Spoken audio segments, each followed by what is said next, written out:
ಕಾಮನ ಹಬ್ಬ ಎಂದು ಕರೆಯುವ ಹೋಲಿ ಹಬ್ಬದ ವಿಶೇಷತೆಯನ್ನು ತಿಳಿಯೋಣ. ಒಮ್ಮೆ ತಾರಕಾಸುರನೆಂಬ ರಾಕ್ಷಸ ಬ್ರಹ್ಮನನ್ನು ಕುರಿತು ತಪಸ್ಸು ಮಾಡಿ ತನಗೆ ಸಾವು ಬಾರದಂತೆ ವರವನ್ನು ಕೇಳಿದ.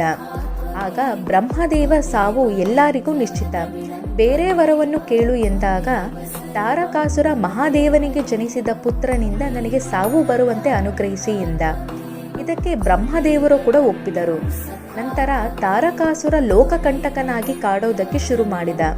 ಇದರಿಂದ ದೇವಾನುದೇವತೆಗಳು ಸಹಾಯವನ್ನು ಬೇಡುತ್ತಾ ಶಿವನಲ್ಲಿ ಹೋದರು.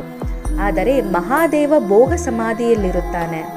ಶಿವ ಭೋಗ ಸಮಾಧಿಯಿಂದ ಎದ್ದು ಬಂದು ಪಾರ್ವತೀ ದೇವಿಯನ್ನು ಮೋಹಗೊಂಡು ಸೇರುವಂತೆ ಮಾಡುವುದಕ್ಕಾಗಿ ದೇವತೆಗಳೆಲ್ಲ ಸೇರಿ ರತಿ ಮನ್ಮಥರನ್ನು ಒಪ್ಪಿಸುತ್ತಾರೆ.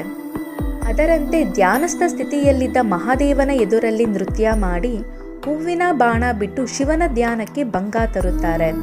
ಇದರಿಂದ ಕುಪಿತಗೊಂಡ ಶಿವನು ತನ್ನ ಮೂರನೇ ಕಣ್ಣಿನಿಂದ ಮನ್ಮಥನನ್ನು ಭಸ್ಮ ಮಾಡುತ್ತಾನೆ.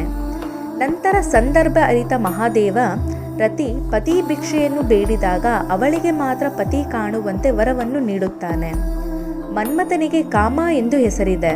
ಹೀಗಾಗಿ ಕಾಮ ಶಿವನ ಕೆಂಗಣ್ಣಿಗೆ ಗುರಿಯಾಗಿ ಸುಟ್ಟು ಹೋದ ದಿನವನ್ನು ಕಾಮನ ಹಬ್ಬವಾಗಿ ಆಚರಿಸುತ್ತಾರೆ. ಕಾಮನನ್ನು ಸುಟ್ಟು ಹೋಳಿ ಹುಣ್ಣಿಮೆ ಹಬ್ಬವನ್ನು ಆಚರಿಸುವ ಪದ್ಧತಿ ಇಂದಿಗೂ ಇದೆ.